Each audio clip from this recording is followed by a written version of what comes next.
Super ইন্ডিয়ার সকল দর্শকদের প্রজাতন্ত্র দিবসের শুভেচ্ছা। আজকে একটু জ্ঞান দেব এই প্রজাতন্ত্র দিবস নিয়েই। আমরা জানি যে 1950 সালের 26শে জানুয়ারি ভারতের যে সংবিধান রয়েছে সেই সংবিধান কার্যকরী হয়েছিল। তাই জন্য 1950 সাল থেকে আমরা এই 26শে জানুয়ারির দিনটা প্রজাতন্ত্র দিবস হিসেবে পালন করে আসছি। সেই সংবিধান আমাদেরকে সব কিছুর অধিকার দেয়, মানে নেতাদের চাল চুরি, ত্রিপল চুরি, রেশন চুরির অধিকার দেয়। তারপর ধরুন সাধারণ মানুষকে যেখানে সেখানে মূত্র বিসর্জনের অধিকার দেয়, বা ধরুন কাশ্মীরকে 370-এর অধিকার দেয়। তো সেই সংবিধান সেটা কার্যকরী হয়েছিল এই দিন থেকে। যে সংবিধান অনুযায়ী প্রজাকেই এই দেশের রাজা হিসেবে ঘোষণা করা হয়েছে। জনসাধারণ বা জনগণই এই দেশের মানে ভাগ্য বিধাতা। যাই হোক, তো এই 1950 সালের 26শে জানুয়ারির দিন আমাদের যে সংবিধান সেটা তো কার্যকরী হয়েছিল, এটা সত্যি কথা এবং এটা ইতিহাস। কিন্তু এই সংবিধান লেখা অনেক আগেই শেষ হয়ে গিয়েছিল। 1949 সালের 26শে নভেম্বর এই সংবিধান লেখা শেষ হয়ে গিয়েছিল। যে 26শে নভেম্বরের দিনটা আমরা এখনও অবধি সংবিধান দিবস হিসেবে পালন করে থাকি। তাহলে যখন 26শে নভেম্বর লেখা শেষ হয়ে গিয়েছিল, তারপরে 1950 সাল অবধি অপেক্ষা করে 26শে জানুয়ারি দিনটাকেই কেন প্রজাতন্ত্র দিবস হিসেবে ঘোষণা করা হলো? এর পেছনে একটা ইতিহাস রয়েছে। ইতিহাসকে অনেকেই এখন হোয়াটসঅ্যাপে পড়ছে, কিন্তু ইতিহাস আসলে পড়তে গেলে একটু বইয়ের পাতা উল্টাতে হয়। আর ভারতবর্ষের স্বাধীনতা আন্দোলনের ইতিহাসের যে বইগুলো রয়েছে তার পাতা উল্টালে এরকম কিছু প্রমাণ পাওয়া যায়। সেই সময় কংগ্রেস দুরকমভাবে ইংরেজদের সাথে লড়ছে। একরকমভাবে হচ্ছে ইলেকট্রাল পলিটিক্সে, মানে নির্বাচনী রাজনীতিতে, এবং তার সাথে সাথে কূটনৈতিকভাবেও ভারতবর্ষকে ব্রিটিশ সাম্রাজ্যের হাত থেকে, অধীন থেকে রক্ষা করার জন্য যে লড়াইটা, বের করে না যে লড়াইটা, সেটা কংগ্রেস লড়ছিল। এবং কংগ্রেসের অধিবেশন হতো প্রত্যেক বছর ডিসেম্বর মাসে ভারতবর্ষের বিভিন্ন প্রান্তে, যেগুলো গুরুত্বপূর্ণ শহর সেখানে। 1929 সালে এরকম একটা অধিবেশন হয়েছিল লাহোরে। এই কংগ্রেস অধিবেশনে এক মঞ্চে সেই সময় ছিলেন মহাত্মা গান্ধী, জওহরলাল নেহেরু, নেতাজি সুভাষচন্দ্র বোস। এবং 1929 সালের এই লাহোর অধিবেশন থেকে পূর্ণ স্বরাজের দাবি তোলা হয়েছিল।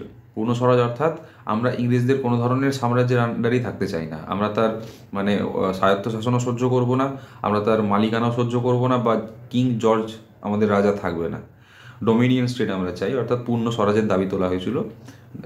নেতাজি সুভাষচন্দ্র বোস, জওহরলাল নেহেরু সবাই মিলে এই দাবি তুলেছিলেন। এবং সেই লাহোর অধিবেশনের যিনি সেই সময় সভাপতি অর্থাৎ জওহরলাল নেহেরু, তিনি মঞ্চ থেকে ঘোষণা করেছিলেন যদি ইংরেজ সরকার এই দাবি না মানে তাহলে আগামী বছর, অর্থাৎ 1929 সালে লাহোর অধিবেশন হয়েছিল, আগামী বছর, আসছে বছর মানে 1930 সালের 26শে জানুয়ারির দিন থেকে তারা স্বাধীনতা দিবস পালন করবে। এবং সেটাই করা হয়েছিল।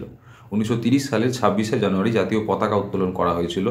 তখন এর জাতীয় পতাকা একটু অন্যরকম দেখতে ছিল, জাতীয় সঙ্গীত তখন অন্যরকম কিছু ছিল, দেশাত্মবোধক যে গানগুলো সেগুলো গাওয়া হয়েছিল, এবং এভাবে পালন করা হয়, উদযাপন করা হয়। এবং 1930 সাল থেকে 1940 সাল অবধি 26শে জানুয়ারির দিনটাকেই কিন্তু স্বাধীনতা দিবস হিসেবে পালন করে এসেছেন সমস্ত কংগ্রেসের যে সমস্ত কর্মকর্তারা ছিলেন, এবং তার সাথে সাথে স্বাধীনতা সংগ্রামীরাও। দেশ স্বাধীন যখন হলো 1947 সালে, স্বাধীন হওয়ার পর আমরা তো স্বাধীন হয়ে গেলাম, কিন্তু এই দেশকে চালাবে কে? এতদিন ব্রিটিশ চালিয়েছে, এবার কে চালাবে দেশকে? তার জন্য দেশের সংবিধানের প্রয়োজন হলো, এবং সেই সংবিধান লিখতে বসা হলো 1947 সাল থেকে। সেই সংবিধান লেখা শেষ হলো 1949, মানে 2-3 বছরের মধ্যে সংবিধান লেখা কমপ্লিট হয়ে যায়। প্রথমে 395 জন ছিলেন, তারপরে শেষ অবধি 284 জন শেষ করেন এই সংবিধান লেখা। দেশ পুরোপুরি স্বাধীনতা লাভের আগেই যে সমস্ত স্বাধীনতা সংগ্রামীরা দেশকে স্বাধীন ঘোষণা করে দিয়েছিলেন ইংরেজ সরকারের চোখে চোখ রেখে, সেই স্বাধীনতা সংগ্রামীদেরকে সম্মান জানানোর জন্য পরবর্তীকালে এই 26শে জানুয়ারির দিনটাই বেছে নেওয়া হয় সংবিধান কার্যকরী করার দিন হিসেবে। তার জন্য 2 মাস অপেক্ষা করা হয়। তো এই হচ্ছে একটা ইতিহাস, যে ইতিহাসের উপর আমাদের ভারতবর্ষ দাঁড়িয়ে রয়েছে, যারা নিজেদের রক্ত জল করে, নিজেদের আত্মবলিদান দিয়ে দেশকে স্বাধীন করেছেন, এবং দেশ স্বাধীন হওয়ার পরেও ভবিষ্যতে দেশ কোন পথে পরিচালিত হবে তার একটা বুনিয়াদ রেখেছেন, তার একটা ভিত্তি স্থাপন করেছেন। আজকে অনেকেই রাজনীতির কারণে হোক বা অজ্ঞানতার কারণে হোক এই ইতিহাসগুলোকে মিথ্যে বলে দেয়, অনায়াসেই উড়িয়ে দেয় আর কি এই সমস্ত যুক্তি তর্কের কথাবার্তা। কিন্তু এগুলোই ইতিহাস। এই কারণেই আমরা 26শে জানুয়ারি প্রজাতন্ত্র দিবস পালন করি। কেননা তারা, যারা আমাদের পূর্বপুরুষ, যারা ব্রিটিশের হাত থেকে, ব্রিটিশের শাসন থেকে, তাদের অত্যাচার থেকে আমাদের দেশকে স্বাধীন করেছে, এবং আমাদের দেশকে একটা পথ দেখিয়েছে যে আমরা স্বাধীনতার মাধ্যমে বাঁচতে পারি, বা আমরা নিজেদের অধিকার নিজেরা বুঝতে পারি, সেই যে পথ তারা দেখিয়েছেন, সেই পথে আমাদেরকে চলতে হবে।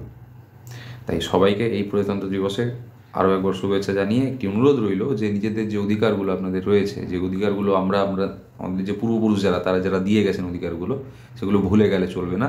নিরন্তর সেই অধিকারের অভ্যেস করে চলতে হবে। এইভাবেই গণতন্ত্র বেঁচে থাকে।